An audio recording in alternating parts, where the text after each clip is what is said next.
going to be doing the full card UFC 292 prediction video. So starting off with a fight in the 125-pound women's division, we've got Marina Moroz versus Karine Silva. And in this fight, I'm going to be taking Karine Silva. I think she gets this one done.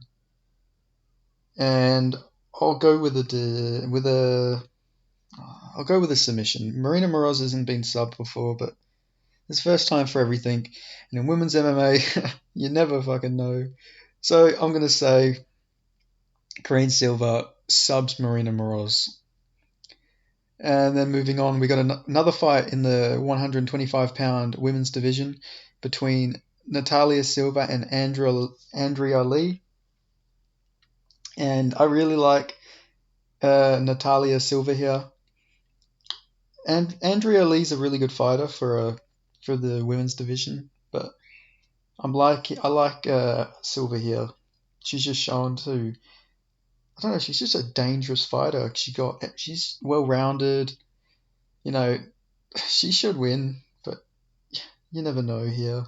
I don't know. Women's MMA is really hard to predict, but I'll go with Natalia Silva, and I'll say she gets a decision this time.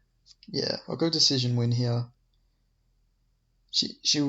I reckon she wins it dominantly, but she can't get the finish. So yeah, I'll go she gets a decision. Then moving on, we have Kurt Holloway versus Austin Hubbard, one of the tough final fights. I'm going to go with Kurt Holloway here.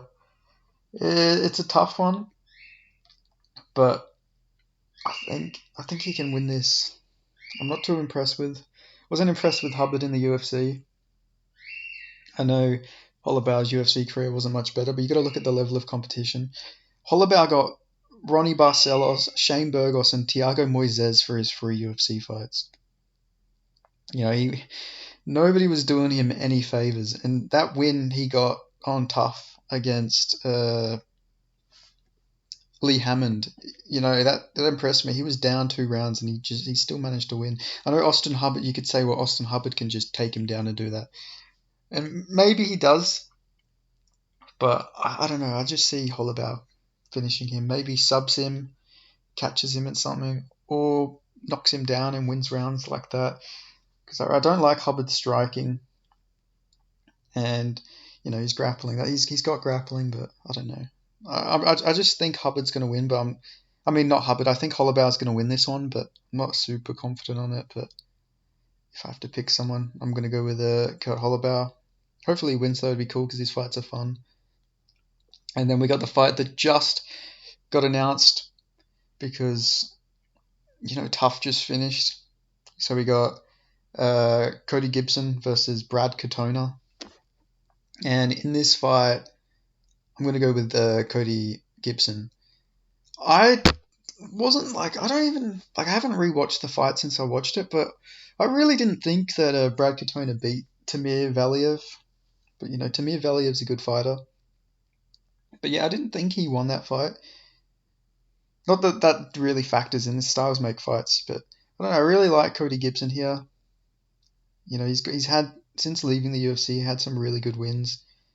He lost to Ray Borg, but he beat John Dobson, which is a really good win. You know, and then his performances on Tough were pretty impressive as well. And then even in the UFC, you know, he went to a decision with Aljamain Sterling, beat Johnny Bedford. I don't know, this is hard. Brad Katona didn't have the best UFC career ever, but he did beat Bryce Mitchell on Tough. So I don't know, it's hard, but I'll go with Cody Gibson getting this one done by decision, just because Katona took quite a bit of damage against Valiev, and Gibson hasn't really taken much damage. Oh, but I guess it doesn't really matter, because when was this all filmed? This was filmed in May. So I don't know. It's hard to say, but I think this fight stays standing. I think Gibson can just beat him up on the feet. So I'll go with Gibson here. Not super confident on this prediction by any means, but yeah, I'll go with American Darren Till. Like he honestly, he looks like Darren Till. Like you can't tell me he doesn't. Now, okay, moving on. We've got the GOAT, Gerald Meerschaert, GM3 versus Andre Petroski. Hmm, who's gone? I think most people are going with Andre Petrosky here. I think. Yeah, most people are going Petrosky here, but I'm going with GM3. I think he's going to get a third round submission. Now Andre Petrosky has looked better in his last few fights, but you got to remember this guy. He looked horrible against Michael Gilmore. I know this was 2 years ago, but I don't know. That's the fight I always think about. I know he's gone on to beat Nick Maximov and Wellington Turman, who are like decent wins. But I don't know. I just think that GM3 is going to find that sub. Now I could be wrong here, but I don't know. I'm decently confident here, and even on the feet, I feel like Gerald Meerschaert has better striking than Andre Petrosky. All Petrosky really has in his arsenal is a overhand. No overhand. Overhand. Like that's all he has is an overhand. Gerald Meerschaert's got good body kicks. He could kick out Petrosky's body, and Petrosky's gas tank isn't the best. He could just Gerald Meerschaert flatlined fucking Bruno Silva. All right, I get it was right after the Alex Pereira fight, but you got to remember he literally flatlined him. Like he briefly knocked him out cold. Silva woke back up and then got put in a rear naked. But you got to remember Gerald Meerschaert quite literally flatlined Bruno Silva. So I like him to get this done. He didn't look the best against Joe Pyfer, but I think Joe Pyfer is the real deal. Just because of the way he beat Gerald Meerschaert and then beat GM3 in a grappling match. I know Pyfer and Petrosky are teammates, but that doesn't really mean anything in the grand scheme of things. You're not your teammate. They fight completely different. Just because they're both Henzo Gracie Philly fighters doesn't really mean much. So yeah, I'm gonna go Gerald Meerschaert third round submission, and then moving on. Oh yeah, by the way, this is a trio of middleweight fights in a row, so that's always fun. So we got RoboCop Gregory Rodriguez versus Dennis Tulilian. So I'm going to go with Gregory Rodriguez here. I know he got knocked out in his last fight, but I just think skill-wise, he's a lot better than Dennis. I think, like, Dennis isn't horrible. He's got decent striking. Was a Muay Thai champion in Russia, I believe. Has a win over Jamie Pickett, but it's Jamie Pickett. But the level of competition he fought on the regional scene is really good. A lot of 4-0, 4-0 ovs and evs, and a lot of ovs and evs on his losses. There's Gene Patrick as well by split decision, but he's not horrible. He's better than his record says, but he's not like a high level middleweight. While Gregory Rodriguez lost his last fight, I think Gregory could still be ranked. Like he's a good fighter. Like I think he has the better like boxing and striking than Dennis. Maybe not as durable, but I could see him beating up Dennis on the feet and then getting a rear naked choke or something like that. Like Gregory Rodriguez has legit jiu-jitsu. His jiu-jitsu is really good. Some people thought he beat Petrosian as well, so you could have argued that he was on a free fight winning streak. Has wins over Jung Young Park, Dusko Todorovic, knocked out Josh Fremd, somehow lost to Jordan Williams, which is always a weird one. There's a weird thing with Gregory Rodriguez, where he only really loses to smaller middleweights. Like Bruno Ferreira could make welterweight probably. Jordan Williams, actual welterweight. Like I don't know, they seem to be his kryptonite somehow. I don't know why, but just something I've noticed. But yeah, I think he'll beat up Dennis Turulian on the feet and maybe take him down or rock him and get him in a submission. Charles Oliveira-esque, just bigger version. So yeah, I'll go with Gregory Rodriguez. And then the last of our middleweight fights, we got Chris Weidman versus Brad Tavares. I'm gonna go with Brad Tavares here. Poor Chris Weidman. He still has world championship aspirations, but geez, he's taken a lot of damage. Like he's a good guy. I like Chris Weidman, but so much damage he's taken. So I like Brad Tavares to win this fight because Chris Weidman really can only win this fight with the wrestling. Maybe Tavares has taken a lot of damage, so maybe Chris Weidman can have some success on the feet. But his main goal is going to be to wrestle here, and Brad Tavares has the best takedown, second best, maybe the best takedown defense at middleweight. Nobody can ever take Brad Tavares down. Like, he's up there with Whitaker. I know Whitaker got taken down by Trickus, but still. Like, Brad Tavares, like, if you grab him in a single, like his balance is fucking crazy. Like I don't know, his takedown defense is the best part of his game, and then you're gonna give him a guy like Chris Weidman, especially with all the damage Chris Weidman's taken. Brad Tavares can probably knock him out. So yeah, I like Brad Tavares to get this one done, but it'd be cool if Weidman won, but he's 39 years old. Like, I don't know. I like Chris Weidman, so it'd be cool if he won, but I don't think he's going to win this. I'm going to go with Brad Tavares, unfortunately for him. And then moving on, we got a bantamweight fight. Marlon Vera versus Pedro Munoz. Now, this one's really interesting because it's actually a lot closer than people are predicting it to be. Just because Munoz has got like an absolute granite chin, and Marlon Vera are twin fights. He needs to rock his opponent or drop them. But in this fight, I think he doesn't need to drop Pedro Munoz to win it. I think this is going to look really similar to Chito Vera versus Davy Grant, the second fight. I think he's just going to use the elbows, cut up Pedro Munoz in the pocket, clinch up, elbow him. I think this is going to be a real gritty fight. Hopefully it's not a boring fight. But yeah, obviously Marlon Vera, slow starter, but I think he can win this fight by decision. And that's how I'm going to have it going. But it is actually a really, stylistically, this is a tough matchup for them both because Marlon Vera most of the time needs to get knockdowns to win because he'll be losing and then he'll get a knockdown. But in this fight, Pedro won his last fight against Chris Gutierrez, but, he's lost quite a few fights. And I don't know, I don't know, it's just the way he loses, sometimes he just doesn't do anything. So there is a good chance this could be boring, but maybe I'm just being a bit too optimistic, but I think this one will be fun, but I think Cheeto wins at 29-28. But honestly, Pedro Munoz is a live dog in this fight. Like, there's no way I would make this fight my lock, because with Cheeto, he needs knockdowns a lot of the time to win. Like, he'll be behind. This fight, he needs to, like, win rounds with, his technique and just being a dog in there. Like, he can't just win this fight with a knockdown out of nowhere.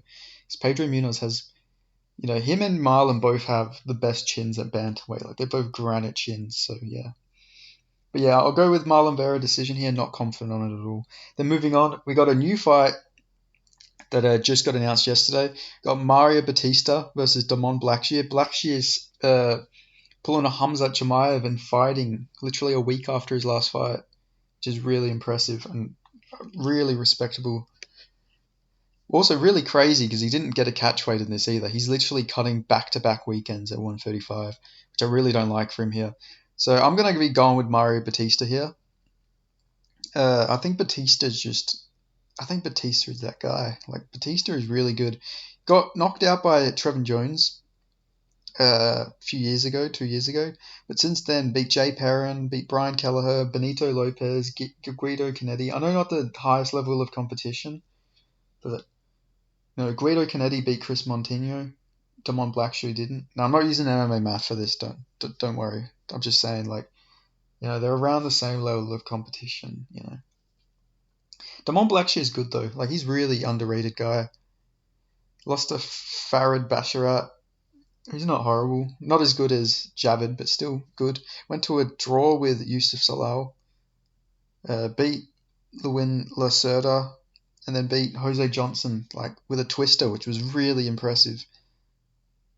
Still, yeah, it's crazy Chris Montigno beat him. Chris Montigno was underrated. That Sean O'Malley fight must have changed him or something. But yeah, I'm going to go with Mario Batista here. I think he is, I don't know, his grappling just seems next level. I know Damon Blackshear is a good grappler, but I don't know. Something about Batista is, different. He always looks really impressive. Plus, he's got good striking too. Beat Miles John with a flying knee, which is also a really good win. He lost to Corey Sandhagen. Not a horrible loss at all. And then lost to Trevin Jones. Not horrible at all. Well, not the best loss to have, but not horrible. I'd take losing to Trevin Jones to Chris Montigno.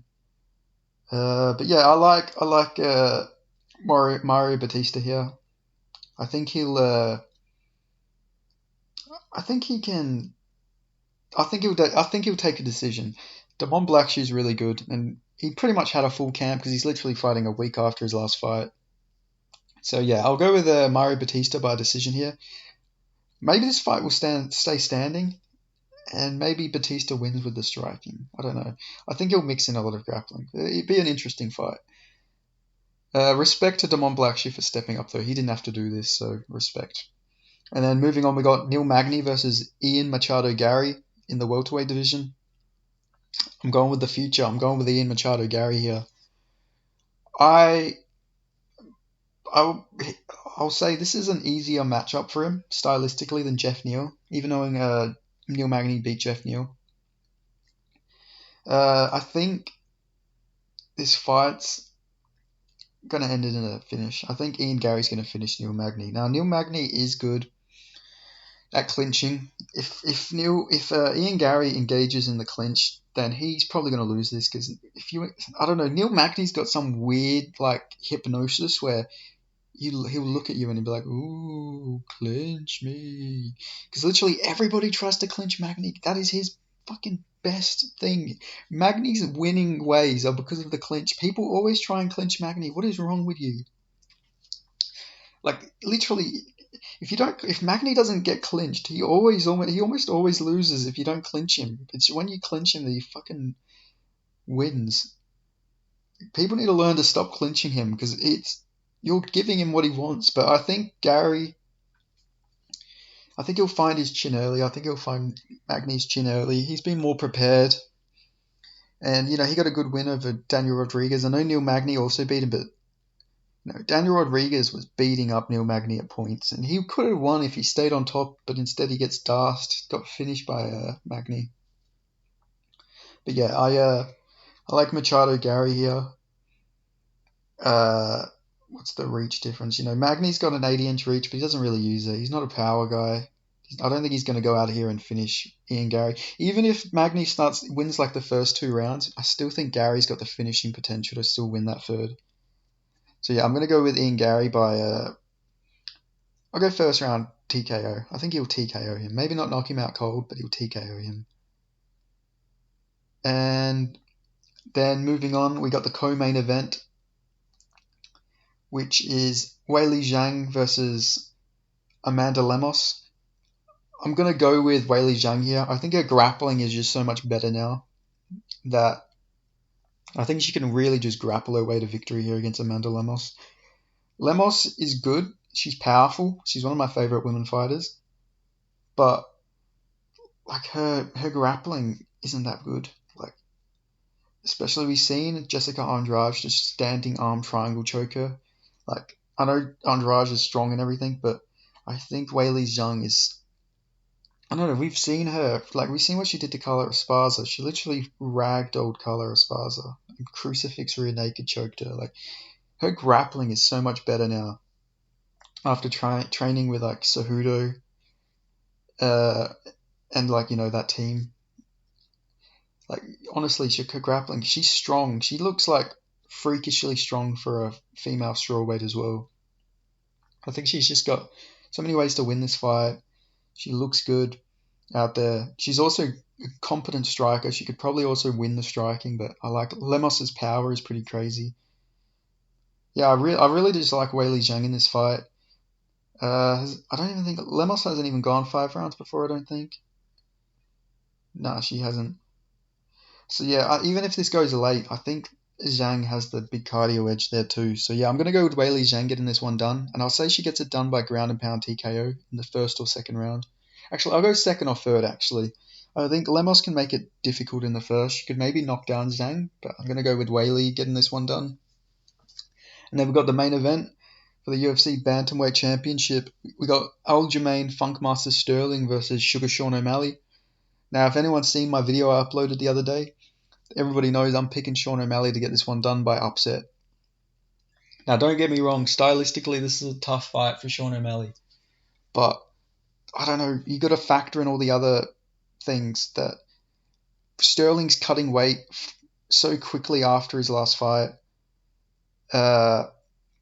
He's taken a fair amount of damage. He can't he said that this is going to be his last bantamweight fight. Like he can't make bantamweight again. So that's just telling me these weight cuts are getting harder and harder.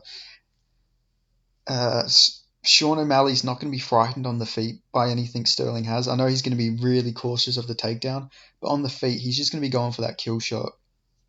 Like I don't think he's going to be fighting like tentative on the feet. I think he's going to go out there just while he's on the feet, he's just going to be trying to go for the kill, and then the floor's lava.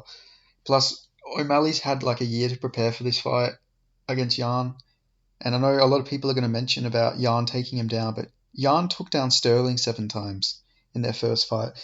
Jan's got really underrated wrestling, and on top of that, he's also got a striking threat and a power threat that O'Malley also has to watch out for, as well as takedowns. With Sterling, he doesn't really have to worry about his striking. Sterling doesn't really have power. He's never knocked anybody down. So I really like Sean O'Malley in this fight. Tough fight though. I'm not going to be surprised if Aljamain Sterling wins it, but I'm saying Sean O'Malley's going to get this one done by KO.